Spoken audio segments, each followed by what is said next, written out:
ಶರಣು ಬೆನಕನೆ ಕನಕರೂಪನೆ ಭಾಮಿನಿ ಸಂಗದೂರನೆ ಶರಣು ಬೆನಕನೆ ಕನಕರೂಪನೆ ಭಾಮಿನಿ ಸಂಗದೂರನೆ ಶರಣು ಸಾಂಬನ ಪ್ರೀತಿ ಪುತ್ರನೆ ಶರಣು ಜನರಿಗೆ ಮಿತ್ರನೆ ಶರಣು ಬೆನಕನೆ ಕನಕರೂಪನೆ ಭಾಮಿನಿ ಸಂಗದೂರನೆ ಏಕದಂತನೆ ಲೋಕಖ್ಯಾತನೆ ಏಕವಾಕ್ಯ ಪ್ರವೀಣನೆ ಏಕವಿಂಶತಿ ಪತ್ರ ಪೂಜಿತ ಅನೇಕ ವಿಘ್ನ ವಿನಾಯಕ ಲಂಬಕರ್ಣನೆ ನಾಸಿಕಾಧರನೆ ಗಾಂಭೀರ್ಯಯುತ ಗುಣಸಾರನೆ ಕಂಬು ಕಂಠದ ಇಂದು ಮೌಳಿಜ ಚಂದನ ಚರ್ಚಿತಾಂಗನೆ ಶರಣು ಬೆನಕನೆ ಕನಕರೂಪನೆ Bhamini ಸಂಗದೂರನೆ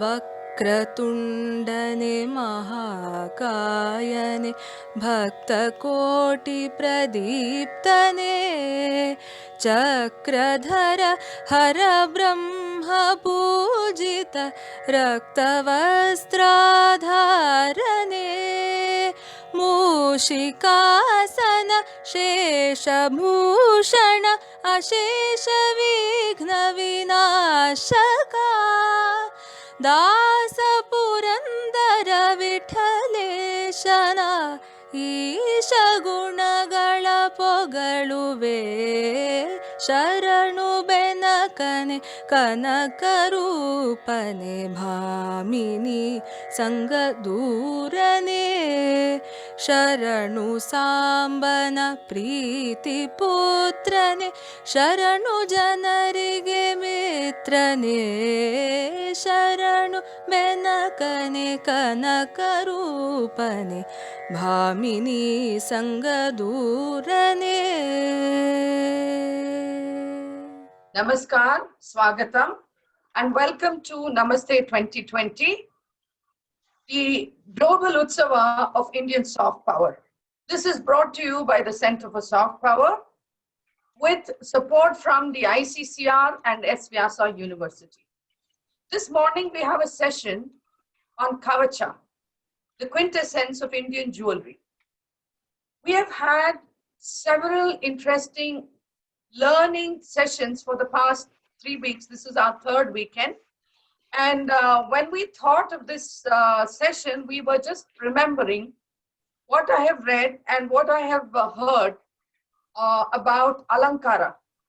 Swami Dayananda Saraswati says in one of his books that Alankara is the adornment of the temple which houses the Atman. So in the Indian ethos, almost all activity is divinity centered.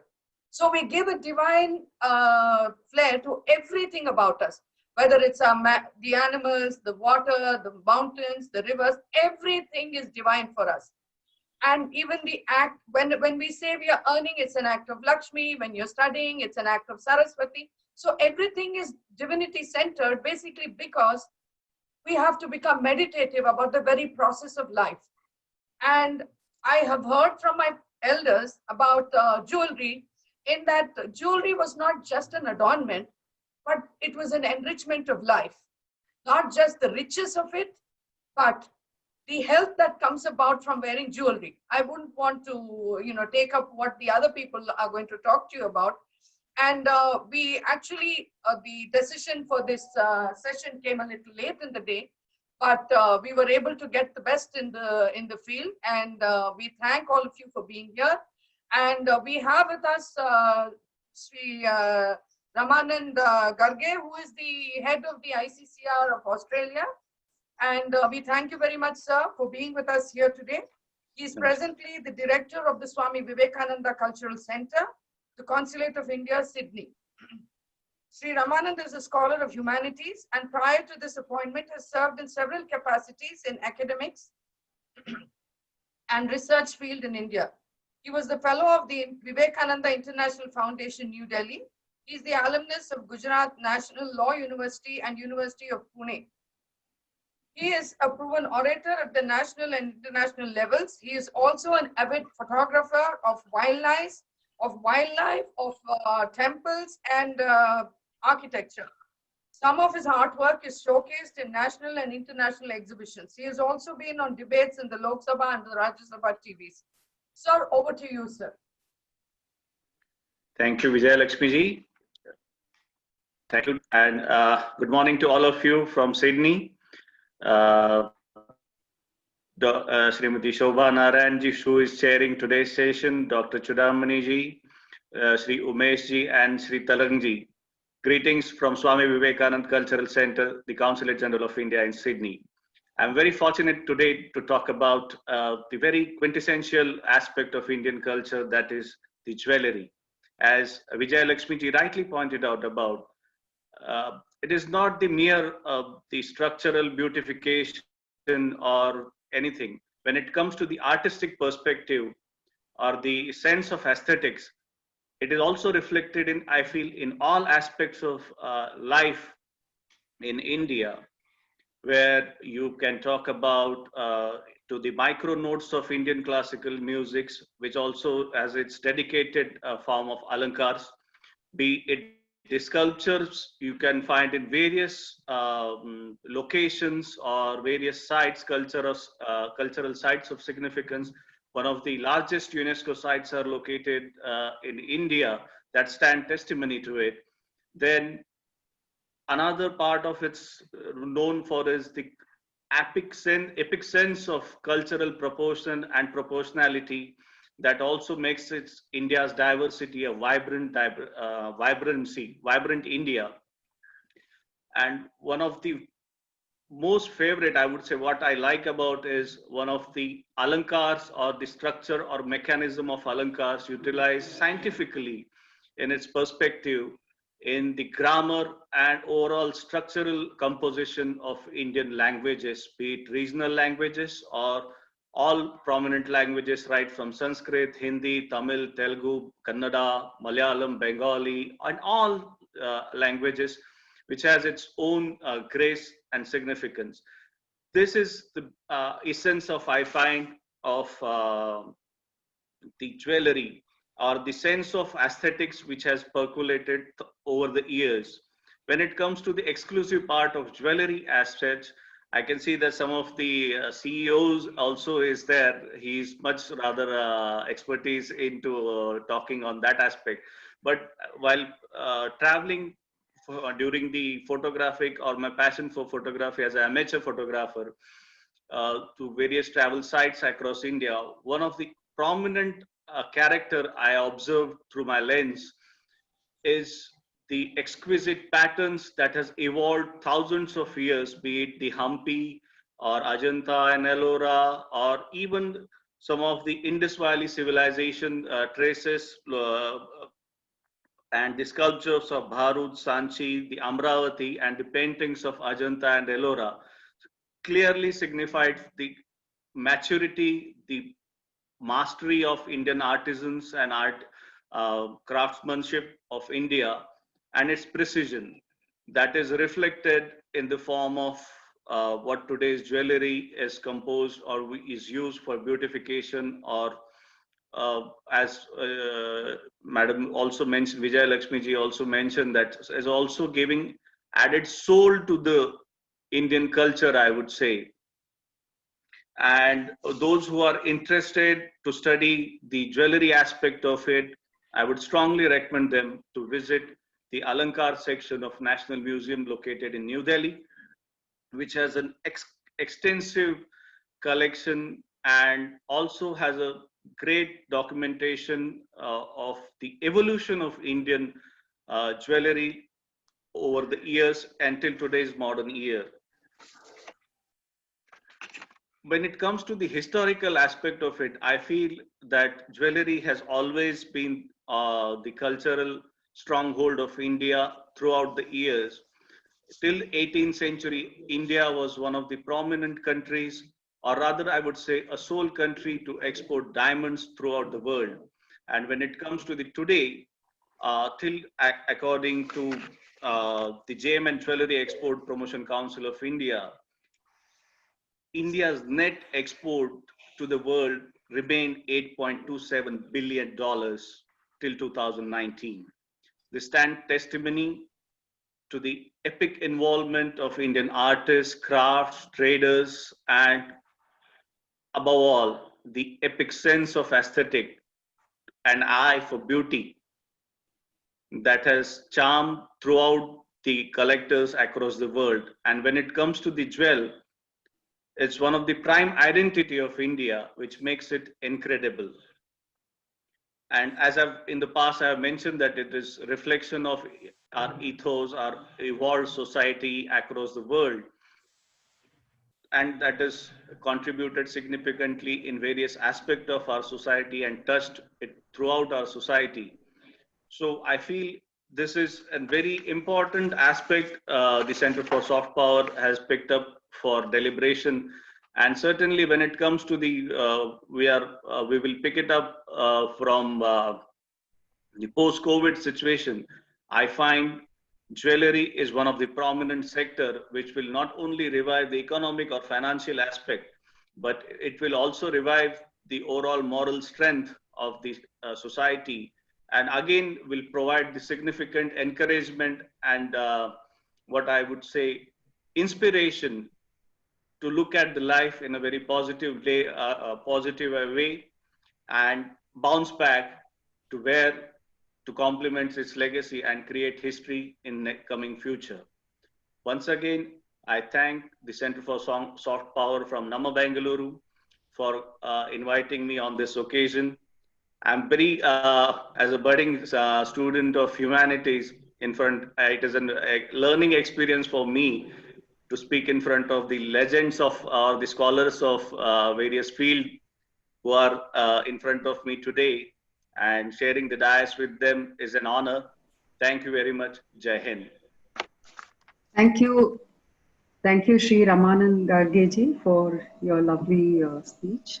The invocation song today morning was sung by young Adya Bhatt of Sri Kumaran's Children's Home, Bangalore. I would now like to introduce, and it's a great privilege for me to introduce fellow journalist Shoba Narayan, who is the chair of this session. She is the author of 4 books. She has been a journalist and columnist for 30 years, writing for a number of national and international publications. And many of us have been following her column in Mint, a publication of the Hindustan Times. She has written about travel, food, wine, culture, crafts, and philanthropy, and has won a James Baird Award for her food writing. She has taught and lectured at universities in India and abroad. She is deeply interested in Indian aesthetics and has researched its influence on jewelry, music, textiles, and scents, all of which flow seamlessly into her writing. She founded and co-created a website called Project Loom, which documents the weaving traditions of India. Her lifelong mission is to get fit without exercising and lose weight without dieting. Shobaji, if you find a solution to that, please do share it with all of us. Yes. Over to you. Thank you. Thank you, Vijay Lakshmi ji, Aparna ji. It is like Swami ji said, it is an honor to share the dais with all of you and to meet you on this early Sunday morning. The flow of this event will be as follows. I will introduce the panelists, and then each of us has a short presentation. Dr. Choodamani, by common consent, will go first, and Mr. Umesh ji will go second, Tarang ji will go third, and I will go last. After our presentations, we'll have hopefully a lively Q&A, and we will also take questions from the audience or the chat room at that time. So I will just say a few words of introduction and then hand it over to Dr. Choodamani. So I was thinking what to tell this august group who knows a lot, but then I return to my roots. I come from Tamil Nadu, where we adore Kempu or rubies and gold.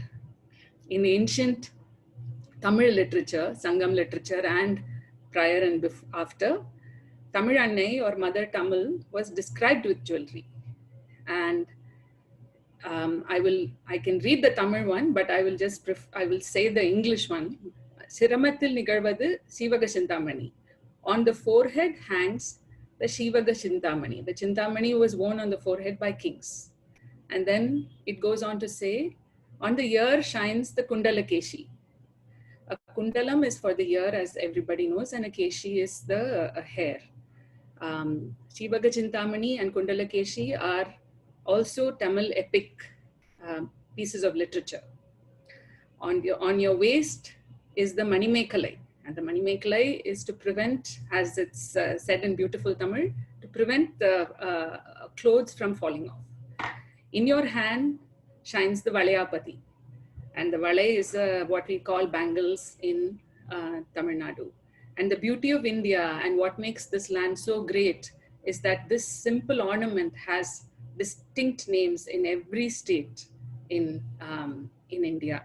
And Tarang will talk about the Rajasthan valais or the bangles. In your foot is the Silapadikaram, which is the most famous of these epics. So Tamil Annai, you are the epitome of beauty and jewelry and literature. So jewelry was part of India before, I would argue, there was an India, before we were a nation, when we were called Hindustan or Jambudvipa or Bharatavarsha or Aryavarta in the north and Dravida in the south. We wore jewelry, especially here in India, because the urge to adorn is primitive. If you peel back the mists of time, you will find that in every culture, humans used the generosity of the earth to create ornaments. Every culture uses different parts of the body and creates different permutations and combinations of ornament. Some are unique to India, as our panelists will show you. I have a question for the panelists later on. For example, are anklets or the Garge, Golusu, Payal unique to India? I've been researching that. What about the Bullaku or the septum nose ring? I'm sure our esteemed panelists will know all this, and we will talk about it later. With that, I would like to welcome the panelists. Dr. Choodamani Nandagopal is someone I have been following for years. She is the author of several books. She has a PhD in art and archaeology and is an art historian of international repute. She is the first scholar to receive the UK Visiting Nehru Fellowship at the Victoria and Albert Museum in London, the UNESCO Silk Road Fellowship in Paris, the UNSW Senior Visiting Professor Fellowship at Sydney, Swamiji's area, and the Exeter Research Fellowship in the UK.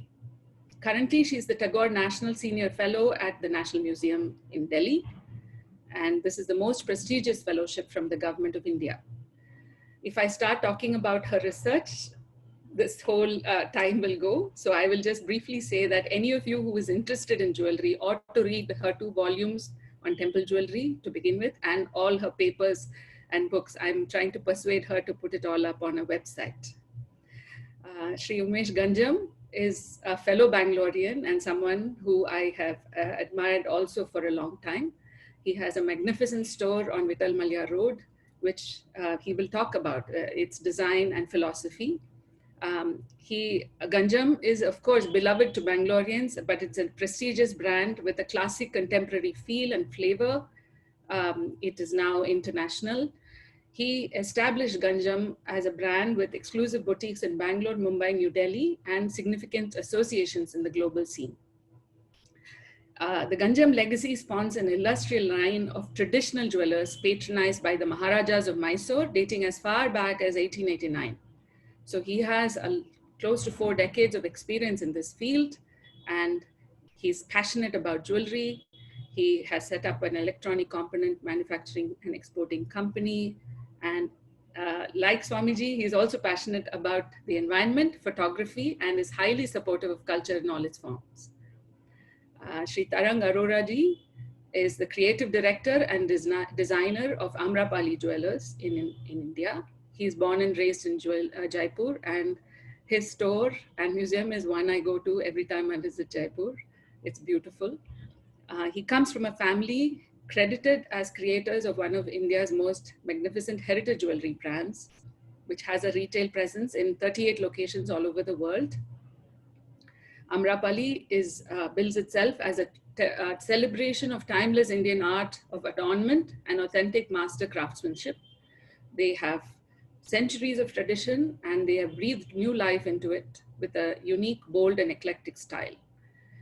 Tarang joined the Amrapali group in 2004 and today heads the international operations and the design team. He was instrumental in getting Amrapali into that most English of institutions, Harrods, and he started Amrapali's flagship store in Beauchamp Place, London. Under his guidance, Amrapali also has launched a museum called the Amrapali Museum for showcasing Indian jewelry and craftsmanship. So the four of us had a chat yesterday, and we are looking forward to each other's presentations, but let us start with Dr. Choodamani's. On to you, Choodamani ji. Namaskar, Shubhodaya.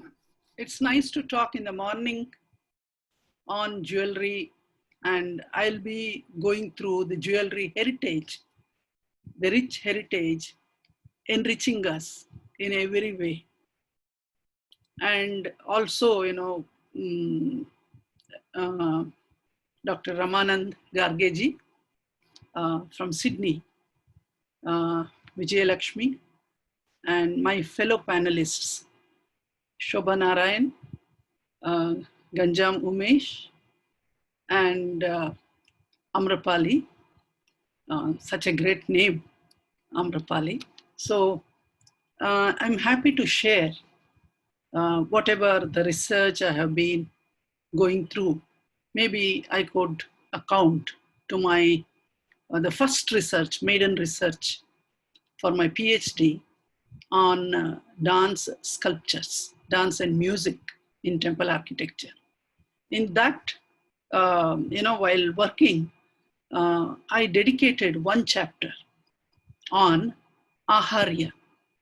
Aharya is the term which was used for the adornment as Natya Shastra, in Natya Shastra. So taking that as a chapter when I was working, because my concentration was mainly on architecture, temple architecture, and the dance sculptures. So Aharya, how it embellished these dancers, celestial or human. So while doing that, I was so deeply into this particular. Can I have the first slide, please? The first slide. Yes. You make it large. Yeah, that's fine.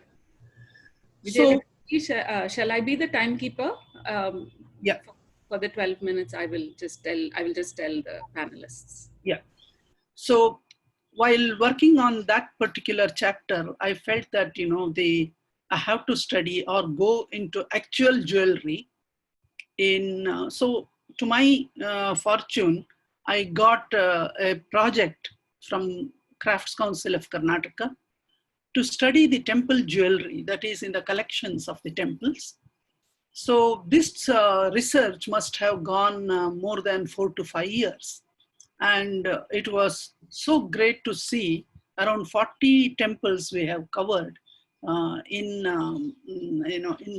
in Karnataka. And many times even, the Ganjam people used to be with us to value the ancient jewelry that we have in the collections of the temple. So with this, I say that, my research in the field of jewelry goes for almost 30 years and still I'm not completed, maybe not complete in this birth, may continue in the next birth also. So that is the worth of jewelry. So when you visit any temple, for example, the Dwarkadish temple, which I visited recently, Nathadwar, Tirupati, Chelvanarayana in Karnataka, Madurai Meenakshi temple, and you name it, each temple has its own collection. So how this kind of thinking has come to our people. Go to next slide, please. Yeah. So let me think about the concept of the Aharya. Look at the way how that word is coined. It's Aharya, Abharana, Abhushana. This is the concept, and you can name it in so many words and terms. Such great terminology. So my question, the first question is fundamental question. I can say that why jewels are worn.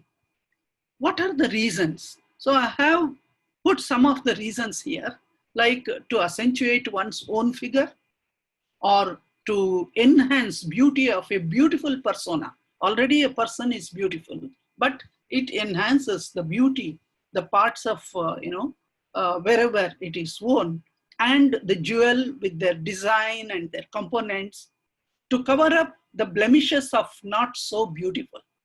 Even, a dark complexioned person wears a beautiful one piece of earring, it blemishes the entire, you don't even think about the complexion.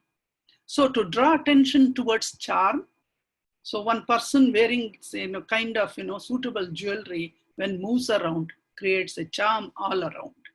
It was to offer Stridhana, that is known as Apat Dhana, which a girl marries and goes out of her house, she is given a kind of jewelry which will be for her to keep whenever she needs, in her life.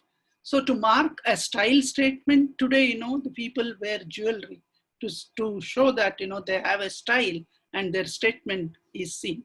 So to display the social status, of course, and to display jewelry heritage of our royal family, like, Vadayars of Mysore, we have seen, and Krishnadevaraya, which, I have documented some of the jewels given by Krishnadevaraya in Hampi Virupaksha temple. They are available even now. And to give the divinity, like, exclusive pieces of jewelry are offered to the divinity. So that also, I have documented all these pieces of exclusive jewelry. And it may be to get the Divya Darshana of the divinity when adorned with jewels.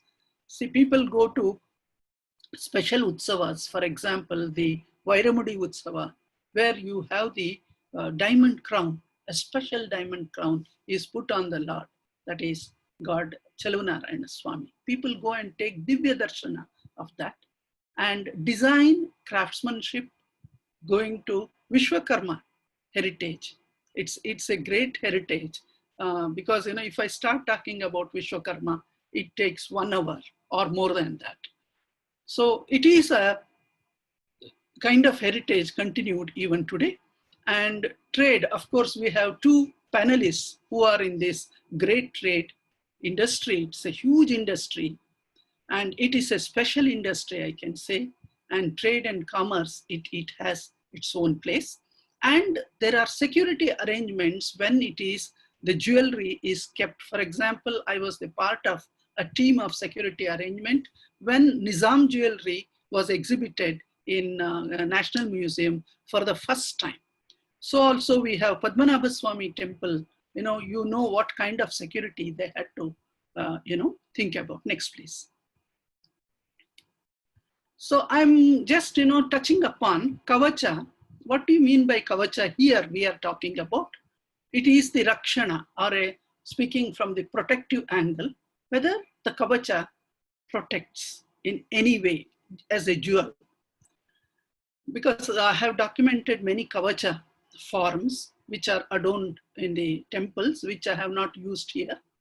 Because as each term, if I start talking, it's so much to talk. but we have limitations. So it is radiant and it has the noble powers, and it is inherent in jewels made of ratna. The word, we call it as ratna. So the first reference of jewelry we get in Rig Veda, it is decorated with golden earrings and a jeweled necklace. So he prays for a son, Kakshivat, and it is a protective boon, he has asked. Mani Ratna is such a jewel, the serpent stone it is called, and it is mentioned in Atharva Veda as the amulet against all kinds of evil. So if you wear Mani Ratna, you are sure that you will drive away all kinds of evil. Rukma is another term in Rig Veda we come across. It is the strike balance of chest area when the large ornament is worn on the chest. And a gem worn above forehead balances right and left brain activities, which we commonly see in even today in Rajasthani women wearing it. And I will show you the antiquity of that kind of jewel. Next, please. So in Indus Valley, we have, we call it as priest. He is wearing the ratna on his forehead. As I mentioned, the antiquity of women wearing that huge ratna on the head. He also has the armlet, and the other side you have all the jewelry of Indus Valley civilization, which, you know, you go to 5,000 years of its antiquity and look at, and these are all found in National Museum, Delhi. Next, please. So the textual accounts, if we come across, you know, it's so many, you know, texts talk about jewelry. So Natya Shastra gives, it has dedicated one chapter, Aharya it is called. So Bharata brings all the jewelry range that is worn under four heads: the ear ornaments, waist ornaments, neck ornaments, and also waist and anklets. So you have, I think it is ear, waist, neck, and anklets. Next, please. So there are like, you know, if you want to study jewelry or anything, under which discipline you can go and, you know, continue your research under, like, you know, history or science. It is also part of science, commerce, because when I was studying about the Manasollasa while contributing a chapter on Manasollasa, that is 12th century encyclopedia having 100 chapters. One of the chapter is Ratna Pariksha, and how the king can enhance his treasury through scientific creation of the gems. And then you have the, in commerce, you can specialize in the field of jewelry, aesthetics, of course, art and design, decorative arts under museum studies. Wherever you go to whichever museum in the world, there will be a decorative art section where you will have the jewelry, and each jewelry has to be properly documented, labeled, researched. Oh, it's a big, very huge area of study. So coming to some of the texts, you know, mentioning of the text, Garuda Purana, it dedicates 13 chapters to gemology. People think that, you know, Garuda Purana should be read or recited or chanted only when a person, you know, is, you know, before completing all the funeral rites. It's not so. So even when I started reading Garuda Purana, some people were, you know, discouraging me, why you are reading now? But it is so rich with 13 chapters. Then Skanda Purana also has one chapter. Vishnu Purana and Manasollasa I was talking about. And Saundarya Lahari, the text, Shakta text, which refers to Devi adorning so many jewels, which we have discussed in our temple jewelry.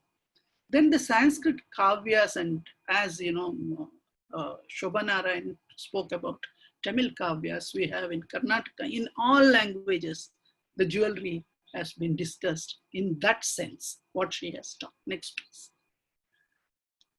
So coming to sculpture, I must be having more than 5,000 collection of sculptures, just the photography, that is another passion of mine.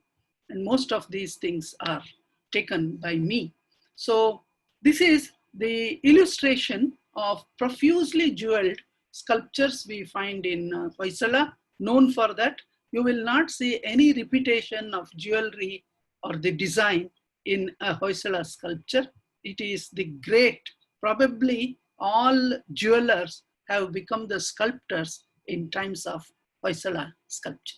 And here you see another Kakatiya sculpture where so gently the ornaments are worn, and you can feel that gentle feeling when you see this Kakatiya sculpture. Next, please. So when we come to temple jewelry, I'm just touching very briefly. There are two types of murtis. One is Achala Murti and the other one is Chala Murti. Chala Murti are the Utsava Murtis, small in size, metal, and they are adorned like this. One, you have the Madurai Meenakshi example and the Tayar of Melukote. And the Achala Murti, that is the principal deity, has to be adorned this way. So the Vaishnava temples is known as Vishnu is an Alankara Priya. That is why you have such fabulous jewelry in Nathadwara and Dwarkadish temple. So initially, when you see the folk jewelry, even a stone is bejeweled like this, because that's another area, folk jewelry and tribal jewelry. That is why, I say India is so rich. You come across with so much material in every field. Next, please. So the jewels that adorn the principal deities and Utsav Murtis, here I have just, documented. Each jewel has its own name. For example, it is called as Garishikamani. So every piece of the jewelry has its own, beautifully named and termed here. Next, please. Next, please. Yeah. So when you come to Mukha Abharana, so it is gorgeous to see, a dancer or a puppet with this kind of, we have in Chitrakala Parsha, this collection of puppet, one of the beautiful piece of puppets here. And other jewels here are from Nanjangud and Chamrajnagar temple. And look at the center one is the nose ornament. So I have written a chapter on nose ornament in temple jewelry, its antiquity and the types. And, many people argue that only after the Mughals come to India, the nut or whatever the jewelry for the nose has been. But it's not so.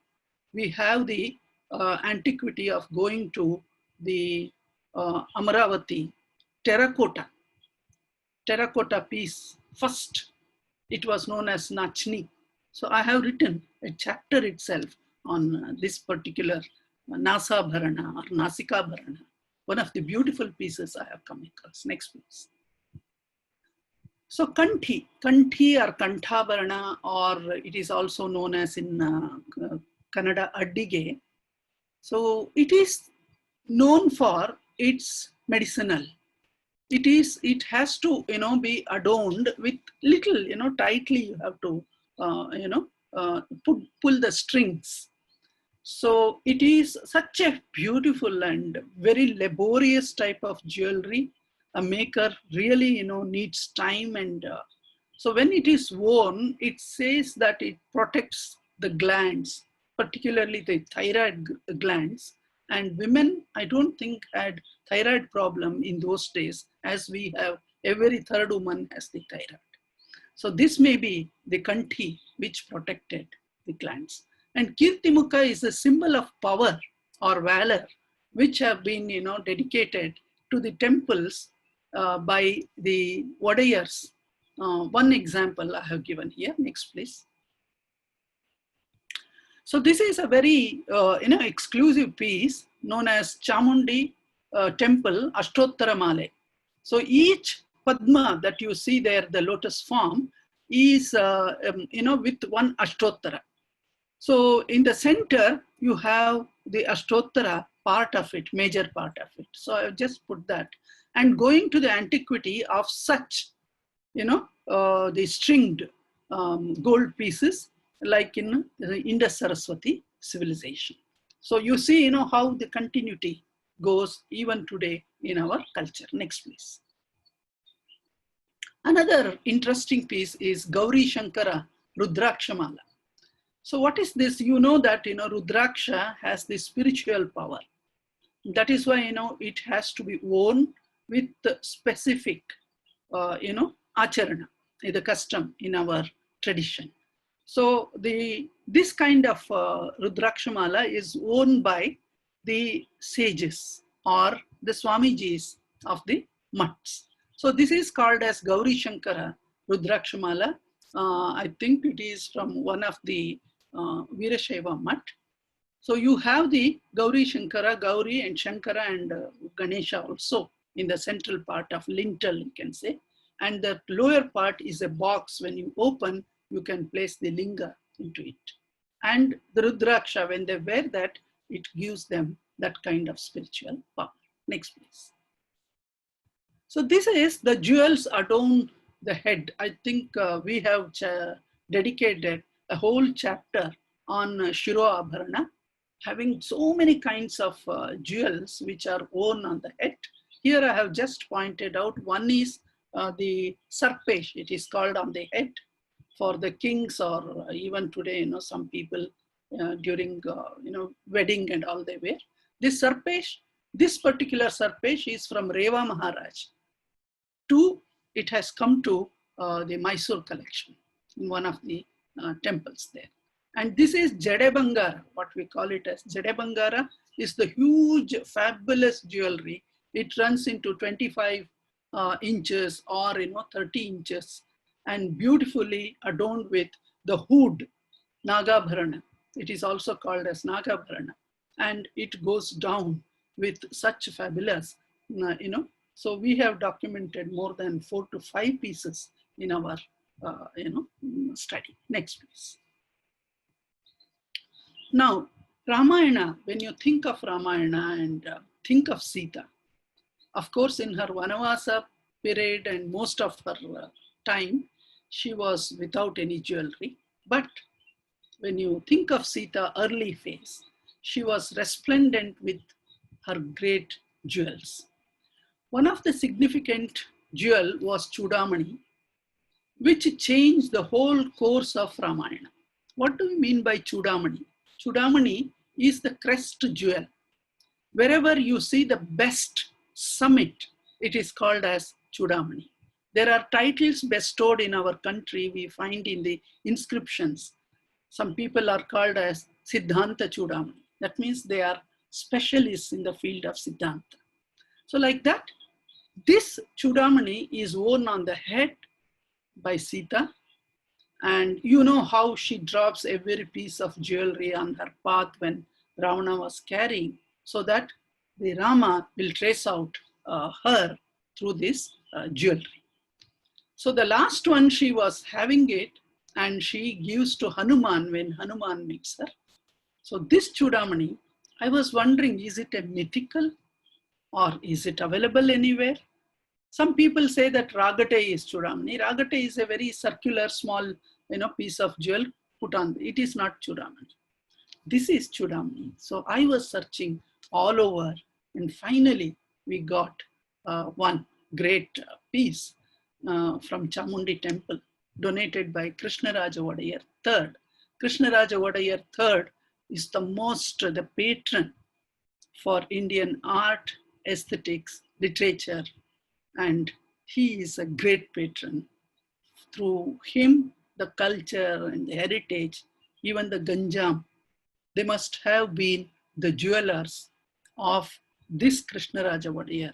Probably the ancestors of Ganjam, we have the family of jewelers today, Umesh is with us. Probably they must have created this Choodamani. Look at the concept of that and the design and the Ratna. It is a Ratna. So I found finally the Choodamani. So I would conclude, I don't know, my name was also kept, my parents, but I thank them that I'm connected with such a great jewel. And whatever today I'm researching, and it's not complete, it's one part of it I have done. I have great ambition to go for other temples also, but I don't think there are I have opened up how to study the jewelry in this field, and people can take up this and study definitely. And I think to the last, it's over, I think. Yeah. So this is one of the piece. I adorn this piece, beautiful piece from Shardam, Sringeri Shardam, one of her hands. She has this piece. So friends, I'm really thankful. I don't know, I just touched upon nothing I could go into because it has such a great field, and each slide which I have shown, I can go into 30, 40 slides more added to that. And I thank Vijayalakshmi and Shoba and all my panelists and even Ramanand Garge for being here and giving me this opportunity to initiate and start the discussion. Thank you very much. Thank you. Namaste. Shri Umesh Ganjam will go next, and while the slides are getting ready, I wanted to ask Choodamani ji about, so is Choodamani a pan-Indian or is it predominantly a South Indian? No, it is pan-Indian, but the examples I could find because of my study, connected to South India, I was able to, even in North Rukmini, there is a temple near the Dwarka associated Rukmini temple. I learned that there is fabulous jewelry of this Rukmini, and definitely Choodamani will be one in that, because in the north, people, men are kept as Choodamani, the name. Okay. It is familiar name there, but also. In south, yeah, in the north. And also, as I said, it is a title. Yes. For many, it is a title. So here in south, it's a rare name. Not everyone, you find. It's a rare name. We learned about Choodamanis from Choodamani. Thank you so much. Umesh ji, are you ready? And are the slides ready? Can we? Yeah. I go with the slides or? Yeah. Please make your presentation. Yes. I think Abharana and is pulling it up. Oh, I see. Okay.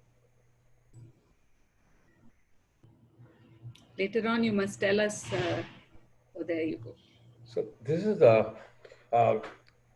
Namaste to Shri Ramanand Garg, Mrs.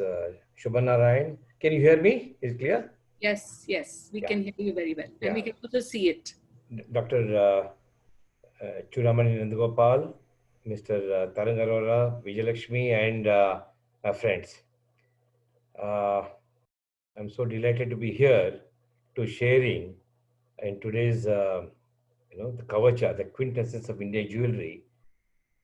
And particularly, thank you so much, Mrs. Choodamani, for all the words that you spoke about us, and also making my job so easy, because you have a whole world of things to say about jewelry.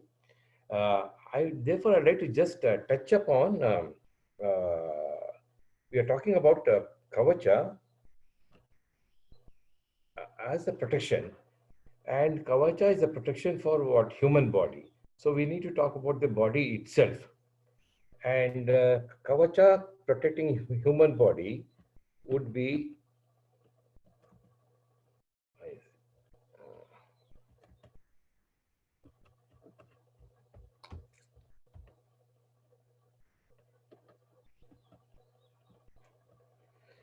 the jewelry that protects the human body.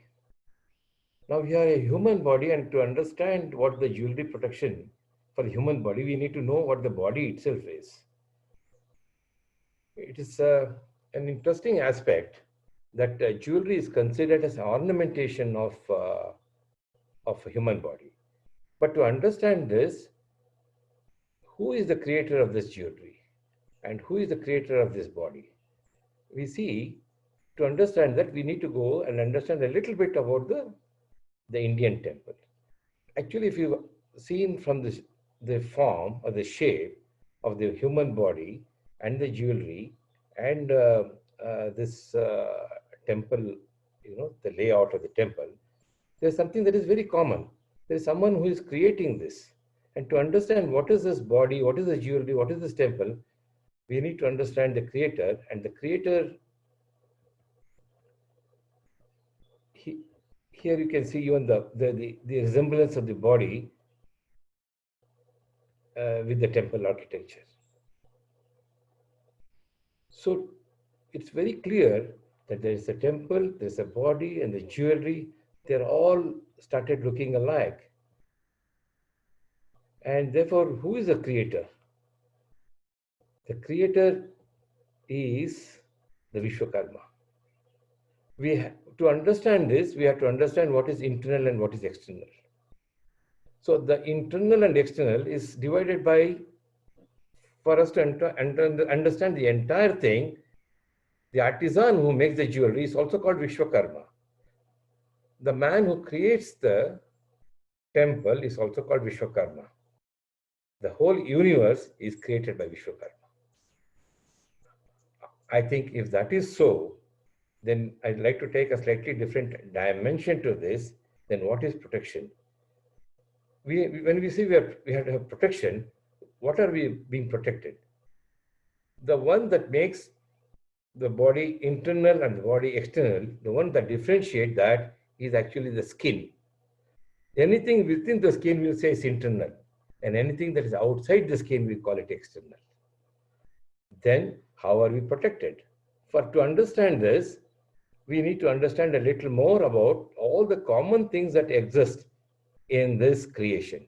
The creation of the jewelry, the creation of the human body that we talk about, and the creator himself. And for this reason, there are certain principles that are very, very common, be it the architecture, be it the jewelry, be it the music, the Indian languages. We talk about, Dr. Ramanand talked about the part of it as, I think, the chandas that he was talking about. The word chandas itself talks about the beauty, chand.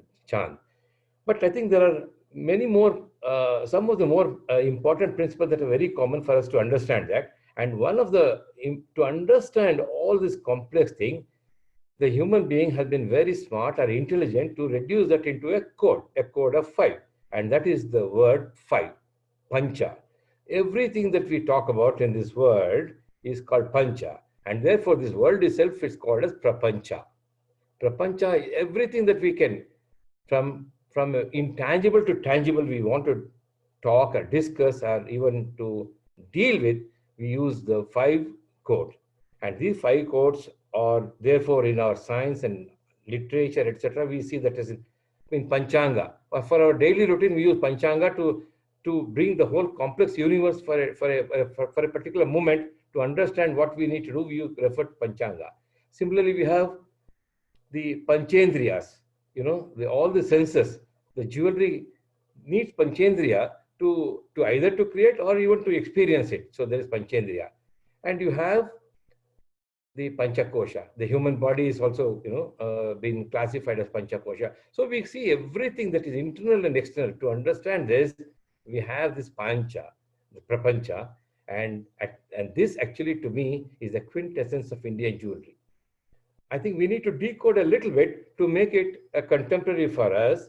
And in India, therefore, we use symbolism very significantly to understand this. We have to bring it down to earth, and how are we bringing it down? For example, I'm just giving this example. This is colors. We see the colors are used: blue, green, red, gold, and white. And this is very common, and this is very important for us to understand this.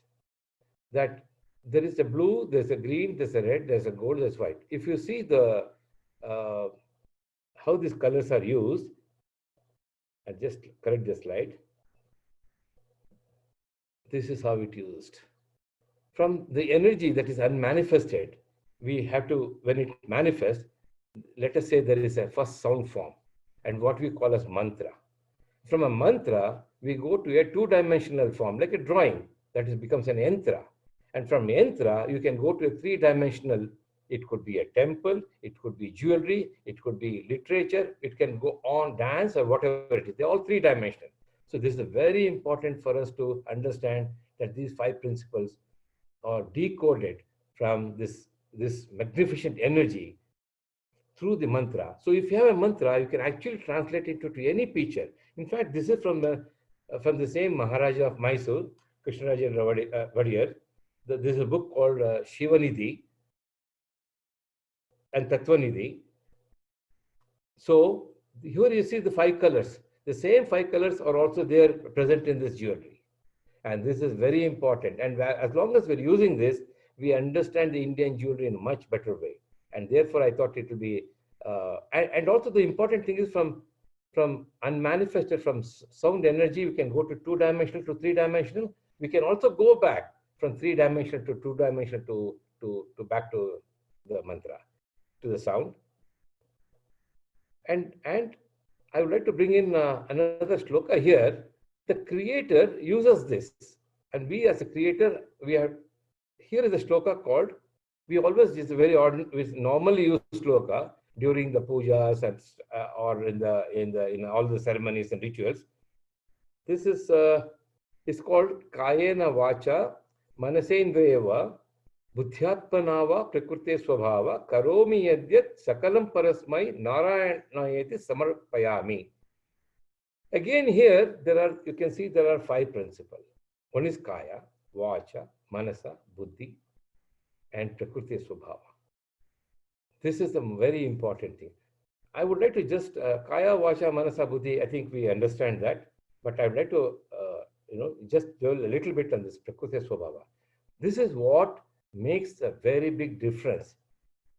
This shloka has two important things. The first is this Prakriti Swabhava, what we talk about. That every person who creates this, what we call, in music it is very clear. We use the word manodharma.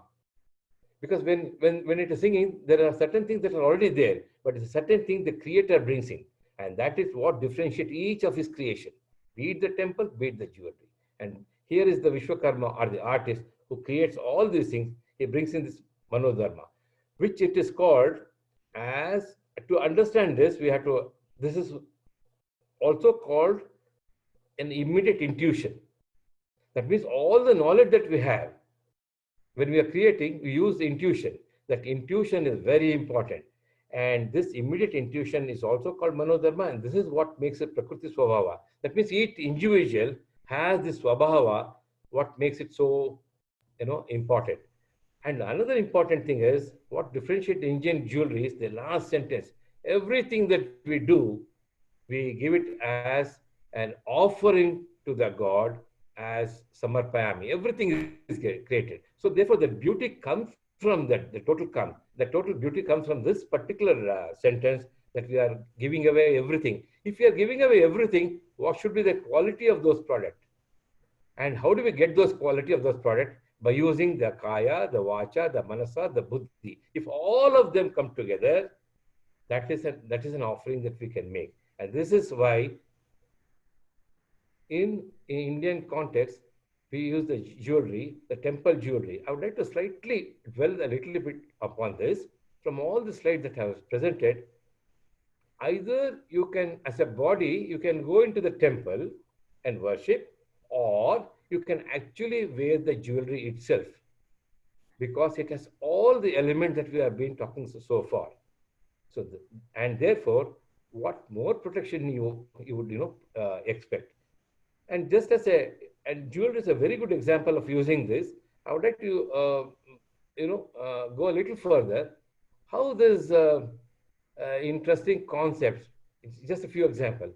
Water, aqua. A jewelry, piece of jewelry being created as iraja. I'll show the. Then we have fire.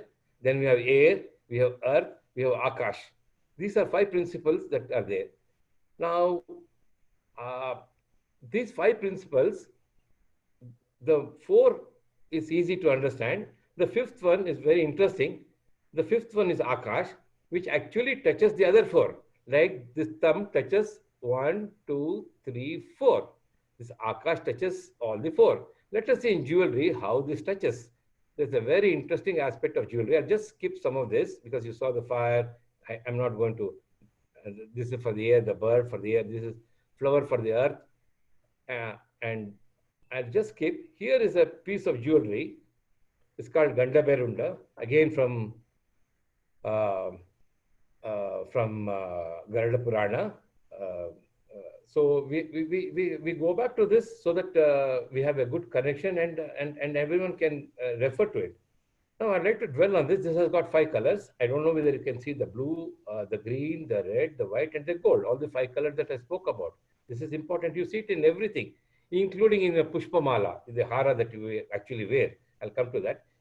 Here, you see how interestingly the akasha is dead. See, there is there is a thing that you wear blue, it is not so auspicious. We have red, we have green, the white, and the gold. The blue for us is what is the color of the sky? Is blue.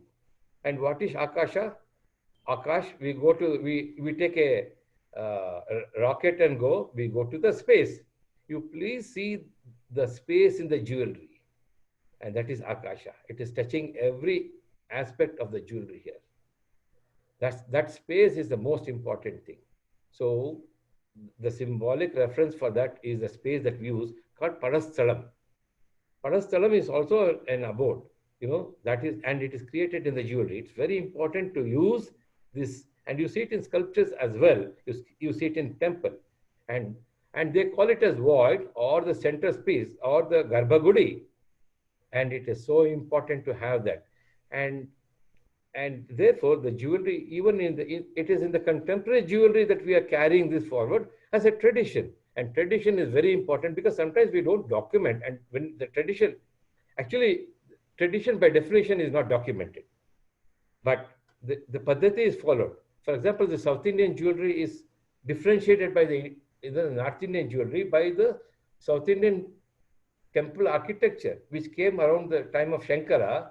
I think Ishanya Gurudeva Paddhati, he talks about the South Indian temple architecture. Mrs. Choodamani knows more about it.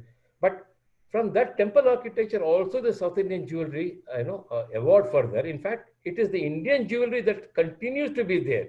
Certain other aberrations or influences made the other Indian jewelry very different. But if you go back, all Indian jewelry, the pan-Indian jewelry, I think someone asked that question, the pan-Indian jewelry has all this quintessence actually, and it's the same.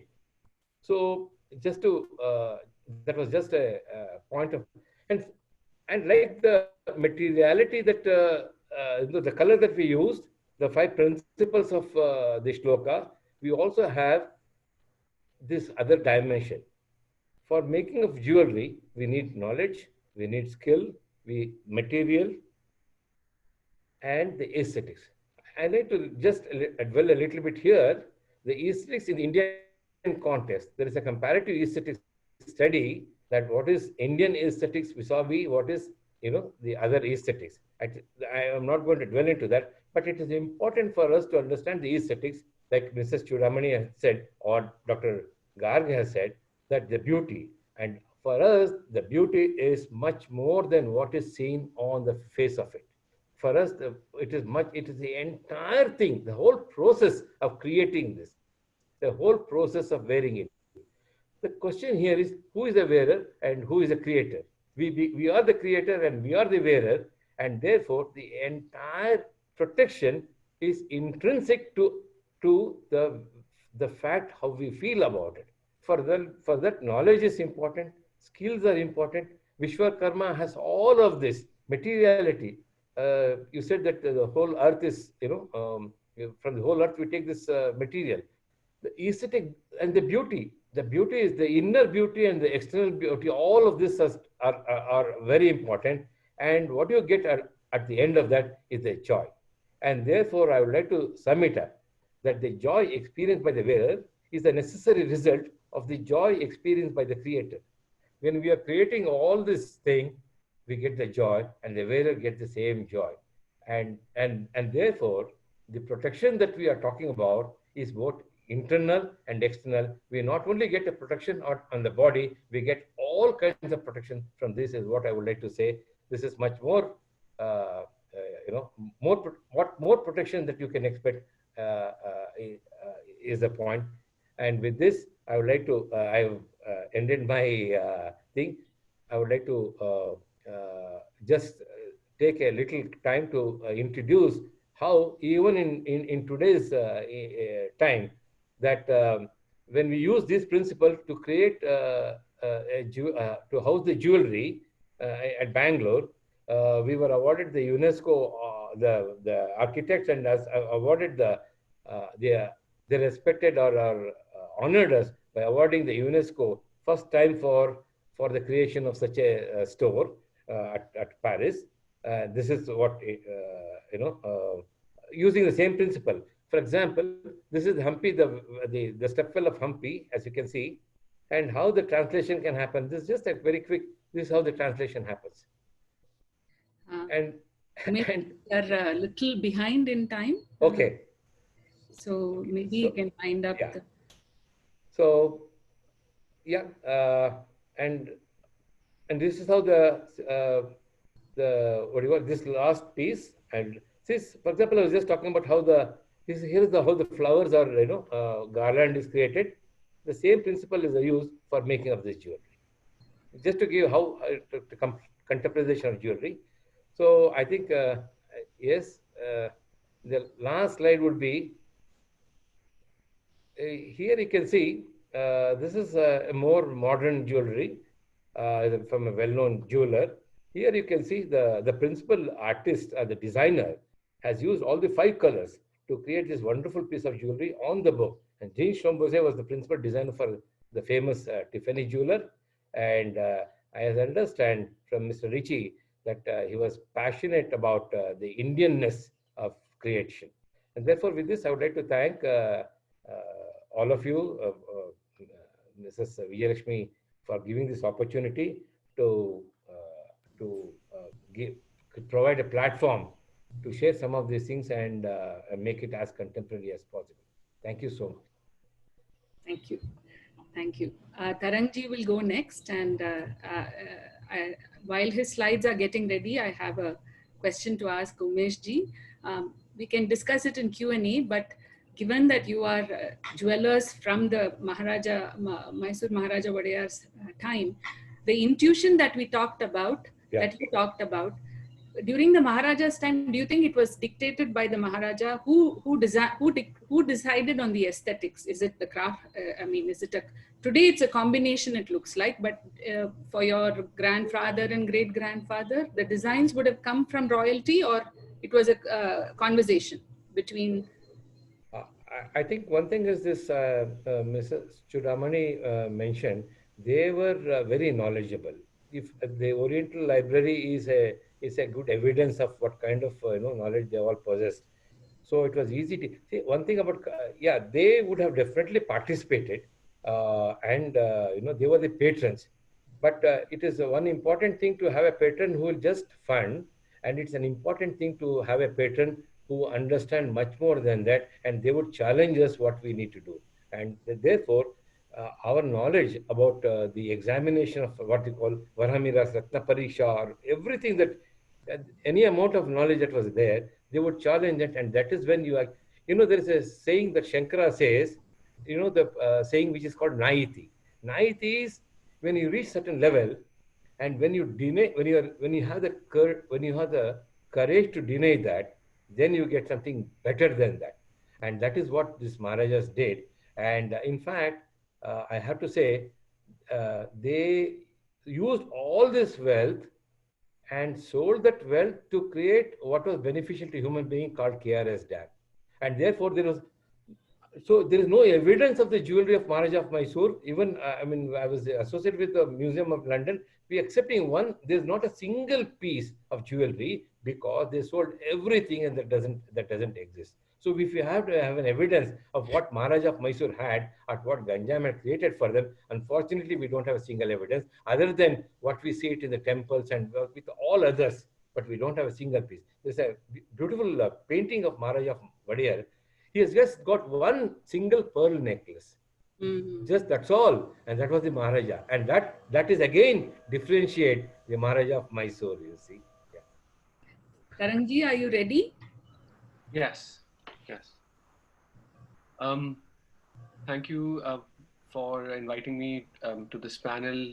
It's great to hear what Dr. Choodamani ji, Umesh ji had to say. Ramanand ji, thank you Shoba ji for having me.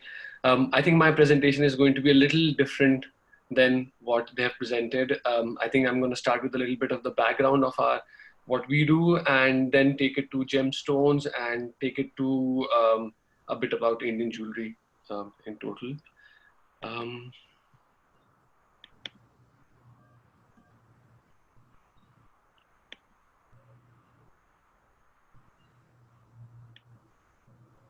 Is my presentation visible? Yes, yes, we can see it. Okay. So the story of Amrapali goes back to around 500 BC. During the time of Buddha, a little girl was found under a mango tree by a young couple. Him and his wife, who were childless, brought her up at their own and groomed her under the most illustrious gurus of that time. She was named Amrapali. Am means mango and Pali means shelter, hence Amrapali, a gift from a mango tree. It was said she grew to be a lady of extraordinary beauty, charm, and grace whose glories transcended much beyond the territories of India. She was presented the status of state courtesan. At the age of 11, she was declared the most beautiful lady by the state. Her popularity was such that it brought numerous young nobles of India, her suitors, to fight for her hand in marriage. It was to prevent the possible bloodshed that she was adorned with the title Nagarvadhu, literally meaning the bride of the city. No man was considered to be worthy to possess her. She was epitome of beauty, art, and intellect. Amrapali was chosen as the first woman disciple of Lord Buddha and followed the path of Buddhism. The history of Amrapali, the brand, is a classic love story. A story of two history students, my father, Rajiv Arora, and my uncle, Rajesh Ajmera, sharing their mutual enthusiasm for history, art objects, sculptures, elaborate walking canes, and collector's boxes. 42 years ago, they founded Amrapali, inspired by the tale of the legendary Indian courtesan, their love for history and commitment to preserving Indian jewelry and artifacts. Today, the brand continues to stay true to its Indian roots with its powerful imagery of ethereal beauty, embracing the grace, spirituality, and complexity of emotion expressed through dance, of which Amrapali was known. Rajiv and I are friends from college. And we spent a lot of time together in colleges. At that time, the life was not as fast as today. So spending time in our group in the canteen and just walking around and being in the library and so on, the friendship grew. Later on, we thought that we should do some business together. Because sitting in Jaipur, it was also a main center of dealing in antiques and art objects. After doing handicrafts, paintings, ivory, sandalwood, we started doing some business with old silver. Actually, we traveled a lot. The thing was, it was a need-based journey in the beginning for business. Collecting came side by side. Sometime when we came to know that this particular piece is lying, say, in Kekadi, we just used to take our car and go there maybe 200 kilometers. Sometimes we were disappointed because at that time there were no WhatsApp and you don't know what they are talking about. They just say on telephone that I have this particular piece, I have a fantastic necklace and this is so heavy, and you will not see another piece and you come to know that this is something, which is very, very common and nothing unusual. We were going to South India on our journey. We went to Calicut and we were looking around for old silver jewelry. And people understood what was the meaning of old silver jewelry, but they were not dealing in these things before. Because when we used to go to remote areas to collect art objects, we saw people melting the silver jewelry, silver ornaments. So they used to just pour them in front of us and tell us to select whatever you want, because eventually the silver melted. It was heartbreaking to see such beautiful art pieces being melted. We just retrieve whatever was not broken and put together as a collection. And some of the pieces are still in our collection form. That's right. So given the nature of a product, which requires sure-handed craftsmen, we began working with a few silversmiths across Rajasthan and Gujarat in the unorganized sector, families, household, cottage industries and such. Fathers who train their sons and nephews the craft of to retain the skill within the family for generations. Our exponential growth had encouraged them to rope in the second generation, which in turn has enabled us to build a bigger workforce. Today we have 3 workshops in Jaipur, one dedicated to export, and we collectively employ up to 2,000 craftsmen. About 70% of the jewelry is crafted in-house and 30% is still outsourced from craftsmen in smaller towns, household, cottage workshops. In 2012, we were invited by Harrods to be a part of the Fine Jewelry Room. We are the only Indian jeweler to be present there. We were honored to be chosen amongst the top design houses to design and craft the Queen's crown, the show window at Harrods celebrating her diamond jubilee on the throne. Something which has been a matter of great pride recently is the founders being invited by the Queen to Buckingham Palace. To mark the official start of the India-UK Year of Culture, a reception was hosted at Buckingham Palace by the Queen and the royal family of the UK, attended by a curated gathering of people who considered to be contributing to the subject. Gemstones. Gemstones have a unique significance in Indian astrology, and there are many who widely believe in their power to alter lives. For example, sapphires. You don't wear a blue sapphire unless told by an astrologer, and there's a process. You put the blue sapphire under your pillow and sleep with it for a week. If you have good dreams, the sapphire is then worn for another week wrapped in a cloth around the arm. If all goes well, the stone can then be mounted as jewelry. Amrapali now works largely with tanzanite as an alternative for Indian clientele.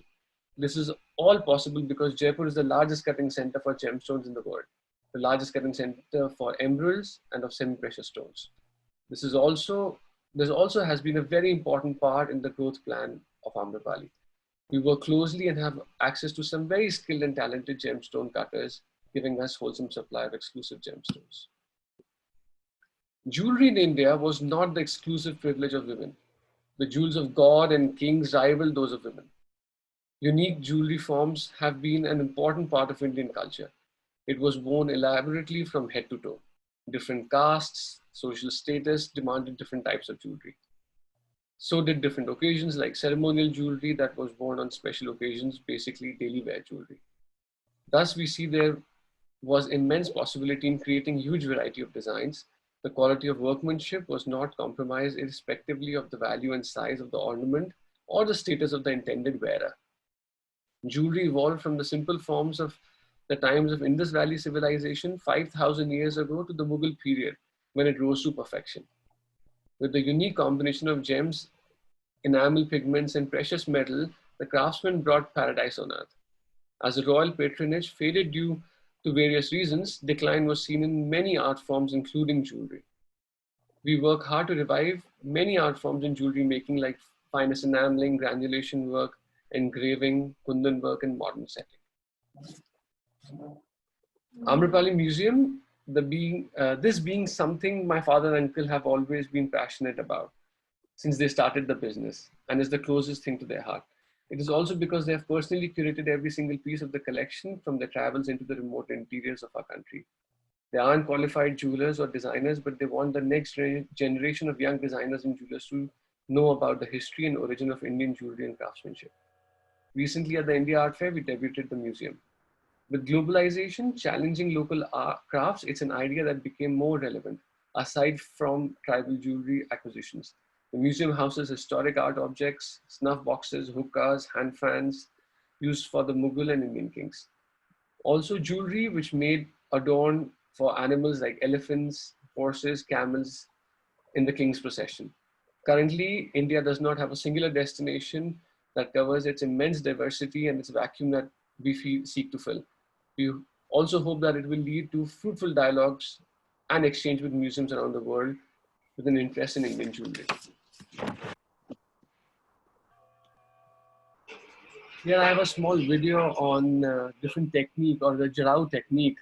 You can see there's a collet which is being put into wax for the Karigar to hold it, where he's going to start engraving, and he's going to start chiseling out, taking out gold to create a negative space, which will then be filled by enamel.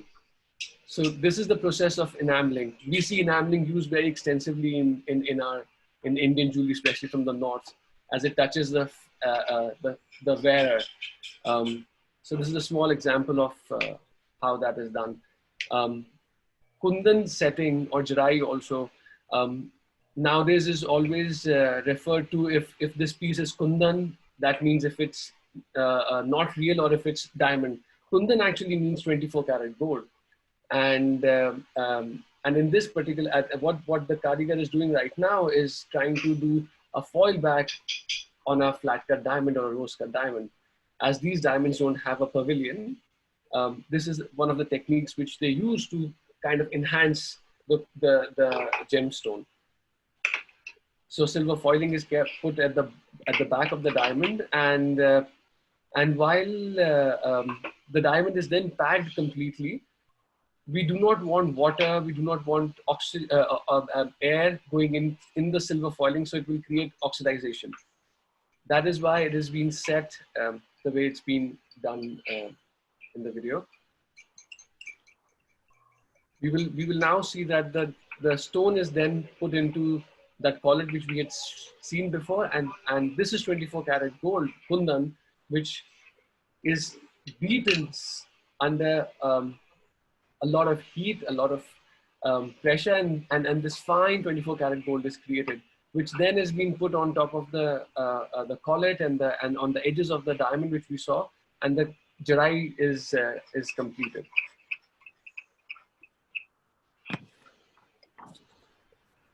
This is just a small video to show the different techniques which is used in the Jarao jewelry in Rajasthan. We at the moment employ around 2,000 craftsmen, most of whom are sole bread earners for their families. The calculation seems to food, shelter, and education for over 8,000 people. We are proud of this contribution to the society and always look for such opportunities to give back. As a young boy, I've seen this business grow from something which was started with rupees 400 to what it is today. The reason it has reached here is only because of passion. I've seen the amount of hours put into it by my father and uncle, and I don't believe any research or business plan can make you achieve something until there's a fire in your belly to grow and to be successful. That's from me. Thank you.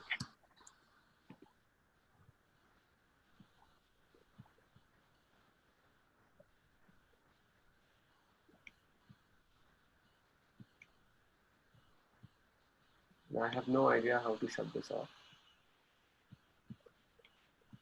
Just stop sharing screen.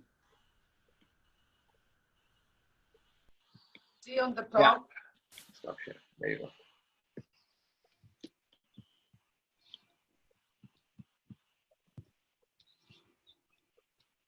So yeah, I think the idea for me was to talk about how Indian jewelry is made, what also being not from the south, to try and give that aspect to the whole thing, and yeah.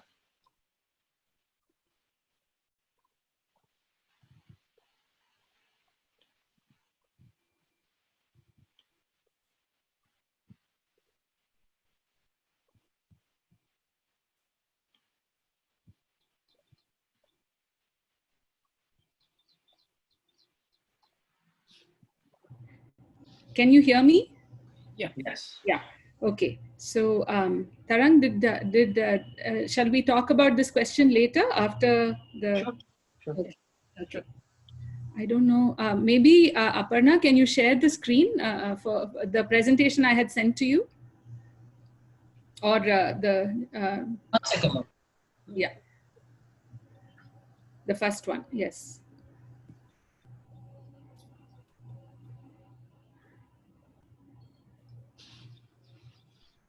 And then I would request audience to write in the questions in the chat box. I have questions, of course, but this is in the presentation mode. Yeah.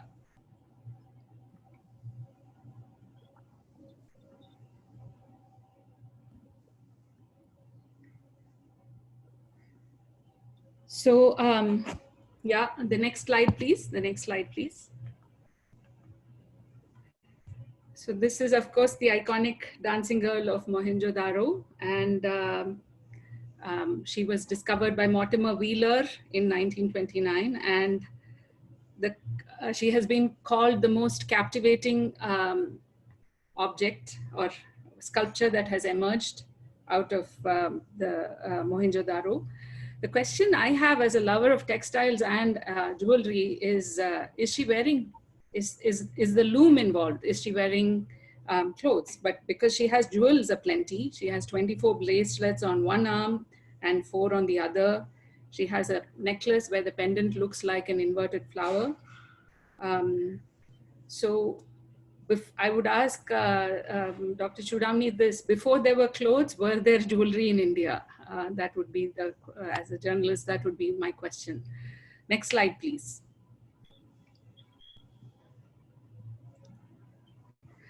So this is the Triratna pendant from the Cleveland Museum. All these are copyright free, and these are strung together as a necklace, and notice the elements of nature that have been chosen, all the natural objects that have been alluded to in previous presentations, lotus flowers, leaves, seed pods, palmate-shaped motifs that look like conch shells, and they all connote auspiciousness, fertility, prosperity, life.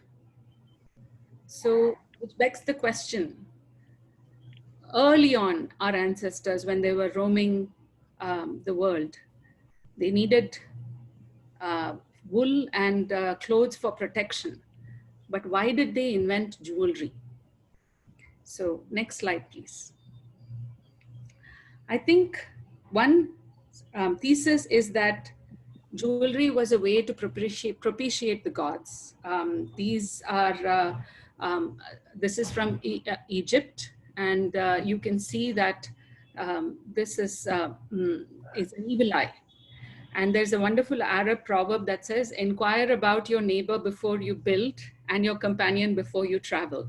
So this proverb talks about caution that we had and the fear that humans experienced when they traversed to new lands. And so what did they do when they encountered lightning and thunder and natural elements that fire that they couldn't control? I think they invented jewelry as a way of protection. So these are Wedjat eye amulets, most popular amulets in ancient Egypt. It represents the healed eye of the god Horus and the healing power and regeneration and protection of jewelry. Next slide, please.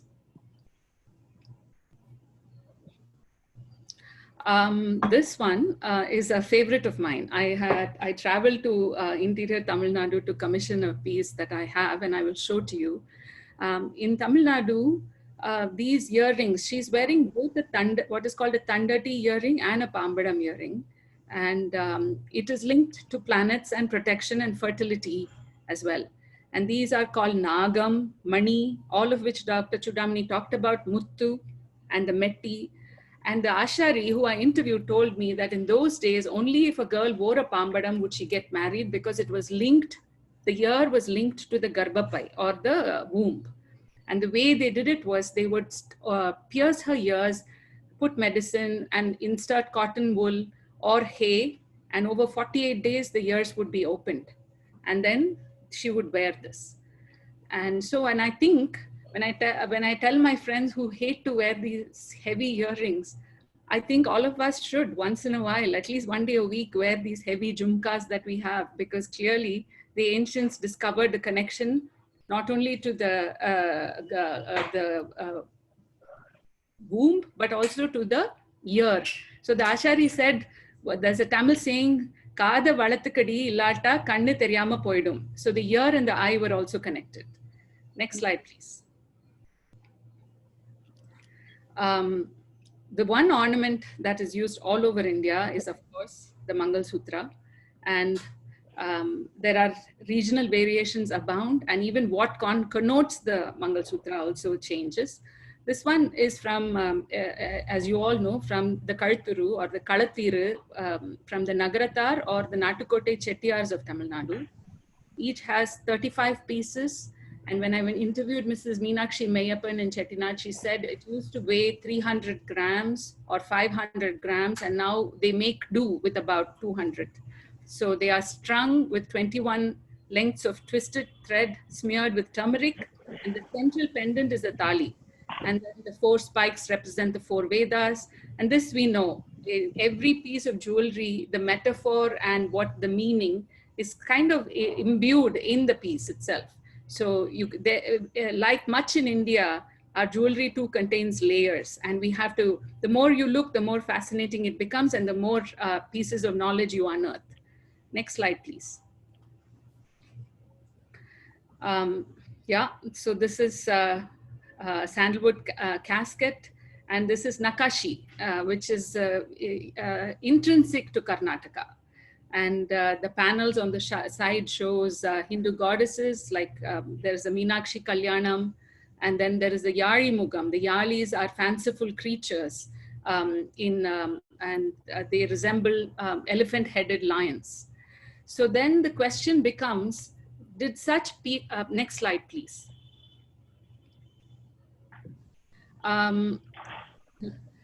This is what Dr. Choodamani is wearing. And I found that these Iratalai Pakshi or the Gandaberunda are, yes, they are huge in Karnataka for sure, but they are common icons in Germany, Austria, Russia, Latvia, Montenegro, and many other countries. In India, these 2-headed birds appeared in Takshashila, and then they suffuse both Buddhism and Jainism. In Buddhist legends, these 2 birds are Garuda and Upagaruda. They have 1 body, 1 stomach, and 2 heads. And then one day, Garuda ate a delicious flower without sharing it with Upagaruda. And so the enraged Upagaruda decided to take revenge by eating a poisonous plant, and they both died. So the question is, if these birds exist in so many cultures, were they real and they disappeared like the dinosaurs, or are they fanciful imaginations of the Karigar's mind?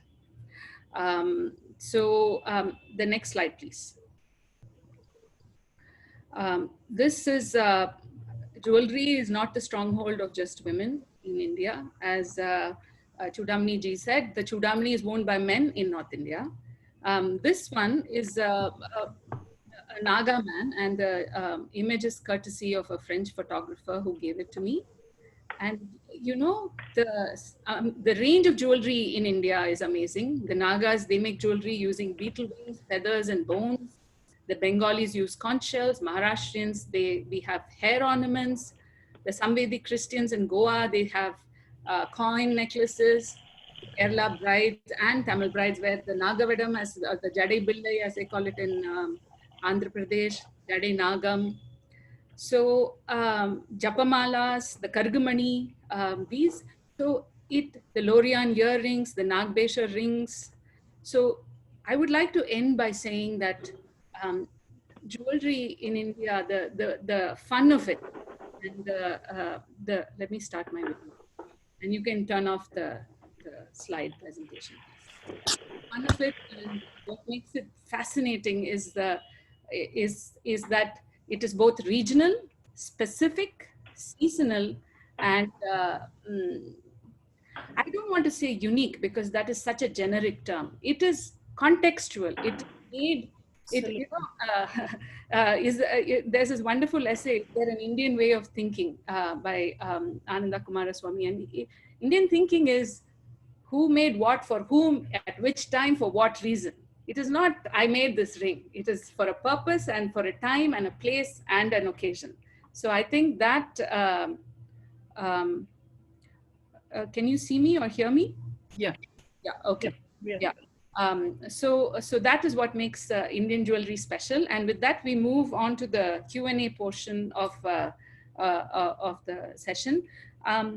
I will start with Tarang, who went last, and I wanted to ask him, I wasn't able to hear his thoughts on North India versus South India way of thinking in terms of jewelry creation. I mean, I think we've seen that in the presentations in the before as well, that there is a lot of difference between North and South jewelry. I think North jewelry was primarily influenced with a lot of Islamic art, whereas South was always known for its indigenous style, its pure ancient form, which I think, as I said, we can see that in previous presentations in detail. I think the lot of temple jewelry which we see also in the South India is very important. I think that is not the case as much in the North. And also what has happened in the North is that because of the Mughals, as I was saying, we ended up creating a lot of Provençal jewelry. So Rajasthan had developed its own way and its own art because of the Mughal influence and is the local artisan. And so on with, you can say, with UP and so on with other states, which happened quite a lot in the North versus the South. Also in the South, which you see is a lot of adornment of goddesses, which is across, but it is much stronger in the South in totality. And I think that is the kind of mindset, and that is the kind of idea during a wedding as well, maybe dressing up completely like that. And choti, for example, we were talking about before, or kamarband. These are a lot of traditions which are seen in the South a lot more than the North. In the North, we were not supposed to wear gold in our feet or below the waist, which is not the case in the South. Again, one more important thing has been that the South has a lot of ruby influence, and this has been from many years, and that is primarily because of the trade, I think, between Burma and South India as well, which has always given that. And Om versus Yali is also another example which we see continuously in South and North. So yeah, I think these are some points which I can think of. Thank you. Umesh ji, your video is off and I think you're muted. So I'll ask Dr. Choodamani about this. Do you have a view on what the question I asked earlier? Did the Makara actually exist? Did the Gandaberunda exist? Or were they just imagination? They were, they have lots of, symbolism and meaning and philosophical meaning, but I don't think they existed as the animal body or anything. They are compositional, which was created by not only the jewelers in every part of, because the creator, as we were talking, Vishwakarma, one of the reasons, whatever we created, a kautuka, like, some curiosity or something new has to come out. So that kind of, kautuka was created by the Vishwakarmas. And maybe these mythical, we call it as mythical because we have discussed all those in Puranas, because they have the background of any, such formation. So they are more of compositional in nature than they have existed or anything. Yeah. Thank you. Vijayalakshmi ji, I know we were supposed to end at 8. Do I have 5-10 minutes or to do the Q&A? Yes, you can take another 5 or 10 minutes. Okay. And I'm looking at the chat panel and there for the Q&A as well. Umesh ji, how do you balance, and this is for Tarang as well, how do you balance this rich tradition that you have spoken about against the needs of today's customers who are influenced by a less is more culture, to quote Mies van der Rohe, the architect? India is a more is more culture, would you agree? And how do you balance that when a customer comes in and says, I just want the lightest necklace, and for Tarang as well? Or is that not the case? Maybe I'm wrong. Maybe your customers don't want that. So since I think that's, yeah, you're right. Less is more, particularly if the prices of these things are going up, the less will be more. But I think that apart, I think we already spoke about the, the intuition. And today we are all contemporary. Whatever we are doing, be it the art is what we all believe, we think, and we do is art. We are creators. We keep creating things. The creation is very spontaneous, and it is happening now. And therefore, uh, while that's why knowledge is one aspect of it, but what we do today is I'm communicating with you. It is happening now. It is instantaneous, and to that extent, we'll be responding and we'll be co-creating things.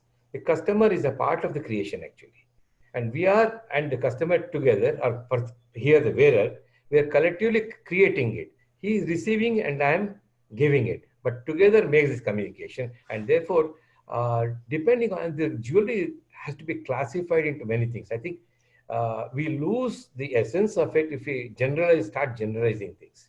I think Tarang was absolutely right. A great respect that you have to classify. Even in Indian jewelry, even in Indian music, we have folk music, we have international music, we have classical music, and so on and so forth. I don't think we need to get confused about it. As long as if you are saying that we are going to be in folk, I think it will be good to be in folk. And there will always be certain underlying things that are common for everything, and on the top there will be very different, appearing to be very different. But like you rightly said, we need to understand the 5 whys of it. Thank you. And Tarangji, do you have anything to add? Yes, so I think it is the changing times as well. It is the changing of the mindset as well.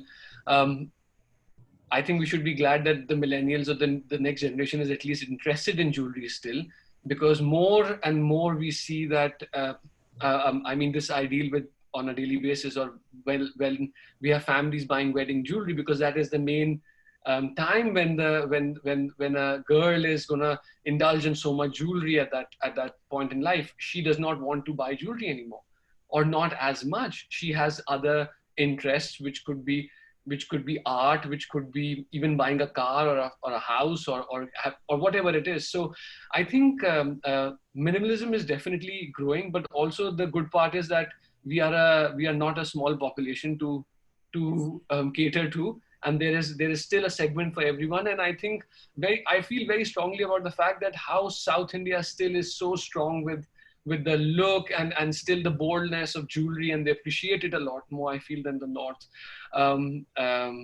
But yeah, there is definitely a shift, but it's also creating a balance. I think if this is a new minimalism is starting, there are still a lot of people who are loving the bold look and the way it's the Indianness of the jewelry.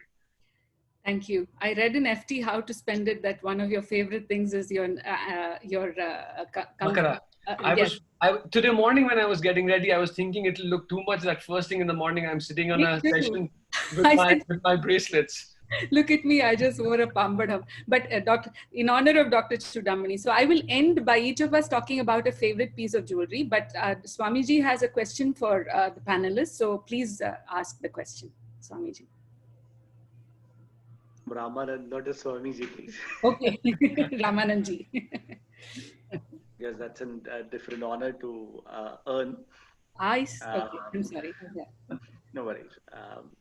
I have one question for Dr. Choodamani, that when it comes to when we study the overall evolution of jewelry from ages to present, though it is minimalizing, what as an impact factor, the role of geography or the climate when you're talking of a north versus south, apart from Rajasthan, Gujarat, if you go further northwards toward Jammu or Himachal, you will find the use of silver is also quite prominent compared to gold. Even to the eastern world, so also if you go towards Arunachal, Nagaland, Manipur, the use of gold is also quite prominent, and with the least amount of gems and jewels.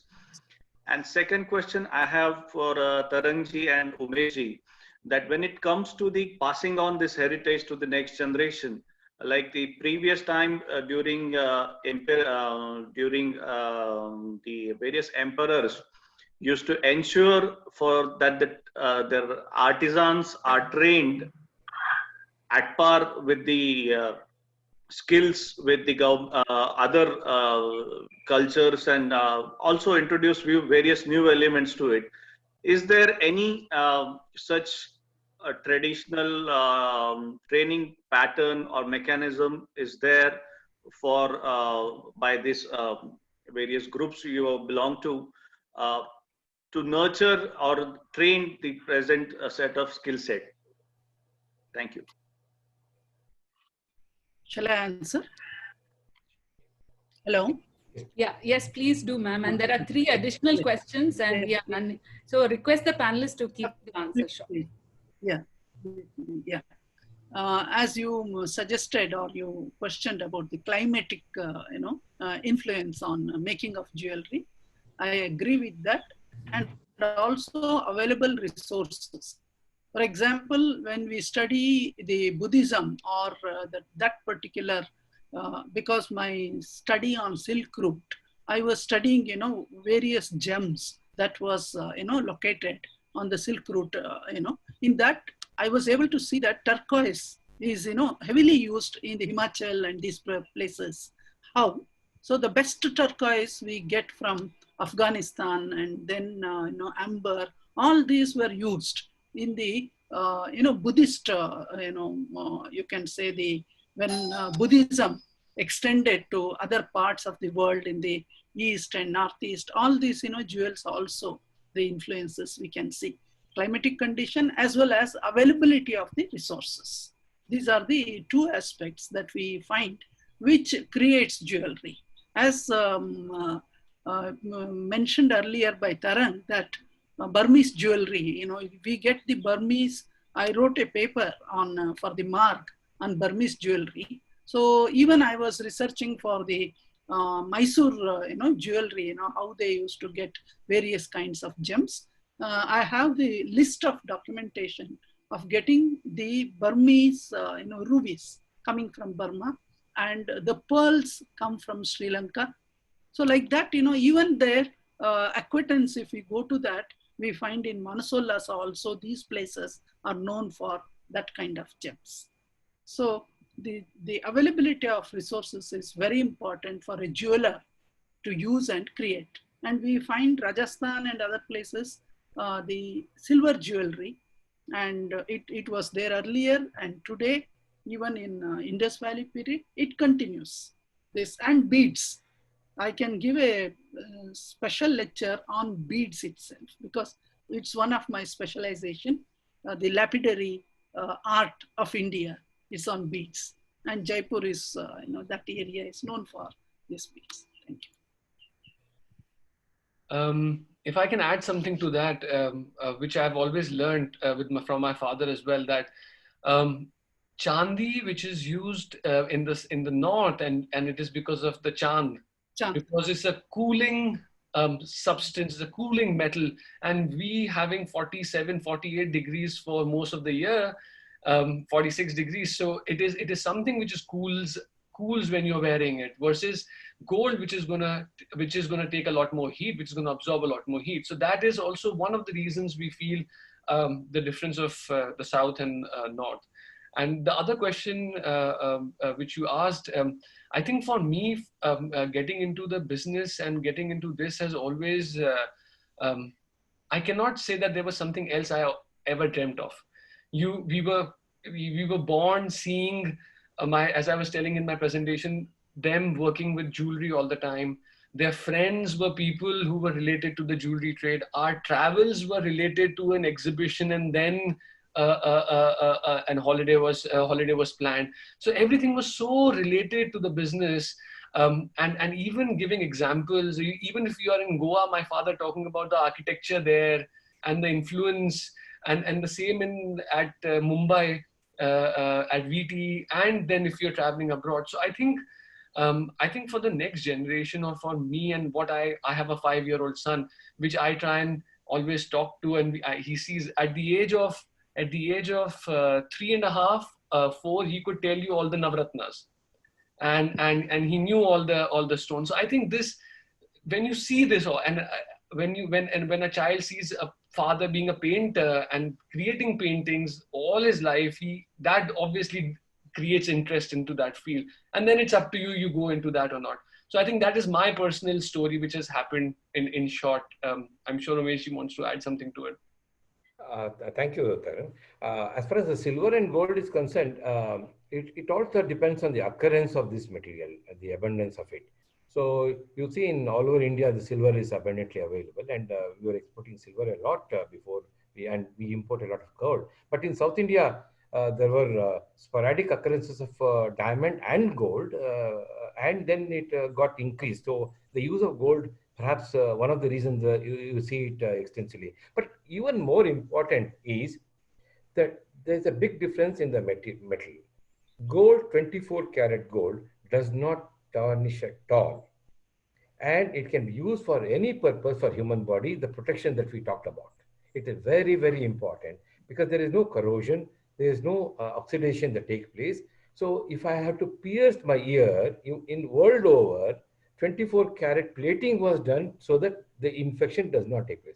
It is anti-infection. I think it doesn't attract any bacteria at all. So therefore, some intrinsic understanding, which is knowledge-based, helps to promote or propagate. And therefore, once someone is very important, like the Maharaja, the patron, or the head of a Pita, they start using, everyone would by and large follow that, because everyone need not have to have, if I have to drive a car, I need to know how a what do you call ignition engine would work. So like that. So therefore, I think it is a combination of the factors that makes, and of course, the Buddhism is very important because of Buddhism, certain things would also go along. A part of it also will go along. It's a combination of these things that which has given the variety that we enjoy today.